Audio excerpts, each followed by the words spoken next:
خوش آمدید 6 اکتوبر 2022 کو تھائی لینڈ میں ایک دردناک واقعہ پیش آیا جس نے ساری دنیا کو افسردہ کر دیا۔ یہ قصہ ہے تھائی لینڈ نرسری مرڈرز کا۔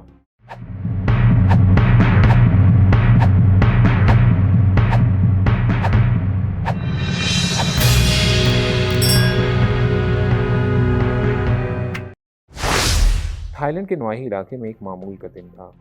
لوگ صبح روز کی طرح اپنے کاموں پر گئے۔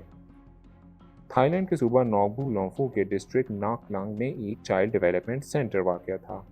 صوبہ نوک لونفو بینکاک کے شمال مشرق میں 540 کلومیٹر پر واقع ہے۔ یہ جگہ اپنے لو کرائم ریٹ کی وجہ سے مشہور ہے۔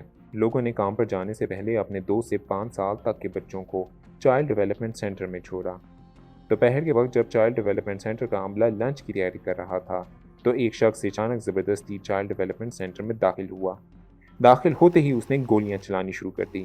کمرے میں موجود لوگوں نے گولیوں کی آواز کو پٹاخوں کی آواز سمجھا۔ اس سینٹر میں موجود بچے بھی ان آوازوں سے ڈر گئے اور رونے لگے۔ عملے کے کچھ لوگوں نے اس شخص کو پہچان لیا۔ یہ گولیاں چلانے والا شخص 34 سالہ Thailand central investigation bureau CIB کا سابقہ افسر پنیا کمراپ تھا۔ اسے 2022 کے شروع میں ہی سینٹرل انویسٹیگیشن بیورو سے نکال دیا گیا تھا کیونکہ اس سے منشیات برآمد ہوئی تھی اور اس پر غیر قانونی سرگرمیوں میں حصہ لینے کا الزام بھی تھا۔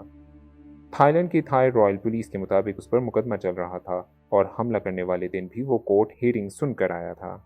پنیا کامراب کا 2 سالہ ستیلا بیٹا بھی اسی چائلڈ ڈیولپمنٹ سینٹر کی نرسری میں انرول تھا۔ پنیا کامراب نے گولیاں چلاتے ہوئے اپنے بیٹے کو ڈھونڈنے کی کوشش کی۔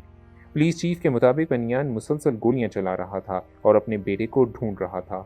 اس کو عملے کے 2 لوگوں نے روکنے کی کوشش کی تو اس نے فوراً ان کو بھی گولیاں مار دیں اور اندر نرسری کے کمرے میں داخل ہو گیا جہاں تقریباً 24 بچے موجود تھے۔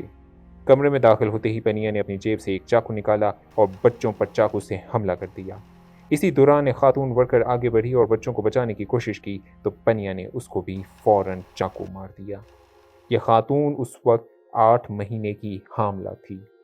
ایک عینی شاہد نے مقامی اخبار کو انٹرویو دیتے ہوئے بتایا کہ حملہ آور چاقو سے مسلسل بچوں کو مار رہا تھا۔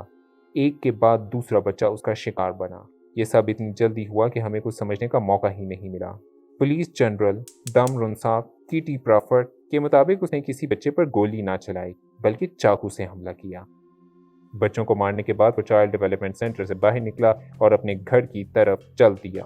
راستے میں بھی اس کو جو شخص نظر آیا اس نے اس پر بھی حملہ کر دیا۔ گھر جانے کے بعد اس نے اپنی بیوی اور 2 سالہ ستیلے بیٹے پر بھی حملہ کر دیا اور انہیں مار ڈالا۔ اس سارے واقعے کی اطلاع پولیس کو ملی تو پولیس نے پنیا کا پیچھا کیا اور اس کے گھر کو گھیر لیا۔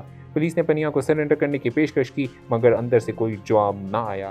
بار بار جب پولیس کی طرف سے وارننگ دیے جانے کے بعد بھی کوئی جواب نہ آیا تو پولیس کی ایک ٹیم زبردستی دروازہ توڑ کر گھر میں داخل ہوئی تو پنیا اندر مردہ حالت میں پڑا ہوا تھا۔ اس نے اپنی بیوی اور بیٹے کو گولی مارنے کے بعد خودکشی کر لی تھی۔ حملے میں زخمی ہونے والے سارے لوگوں کو ہسپتال پہنچایا گیا۔ 36 افراد کی موت کی تصدیق کر دی گئی جس میں 24 بچے بھی تھے۔ اس حادثے کی خبر جلد ہی تھائی لینڈ اور پوری دنیا میں پھیل گئی۔ Unfortunate incident coming to light, 30 people having to lose their life because of mass shooting incident that is being reported out of northeastern province of Thailand. And this of course has come out of a nursery school. پنیا کی لاش کو police نے post mortem کے لیے ہسپتال بھیج دیا۔ Thai Royal police کے مطابق 7 اکتوبر کو پنیا پر کیے گئے منشیات کے مقدمے کا فیصلہ آنا تھا جس میں اگر یہ ثابت ہو جاتا ہے کہ پنیا نے غیر قانونی طور پر ممنوعہ ڈرگ میتھمفیٹامین کی خرید و فروخت کا کاروبار کیا تو پنیا کو سزا ہو جاتی۔ اس لیے پنیا نے خودکشی کا ارادہ کیا مگر اس نے خودکشی کرنے سے پہلے اپنی بیوی اور 2 سالہ ستیلے بیٹے کو مارنے کا سوچا اور اسی لیے وہ چائلڈ ڈیولپمنٹ سینٹر گیا اور گولیاں چلائیں مگر اس وقت وہ دونوں چائلڈ ڈیولپمنٹ سینٹر میں موجود ہی نہیں تھے تو اس نے غصے میں آ کر وہاں موجود دیگر بچوں اور عملے پر حملہ کر دیا۔ اس کے بعد وہ اپنے گھر کی طرف چل دیا۔ اس نے گھر کے راستے میں بھی لوگوں کو چاقو کا نشانہ بنایا۔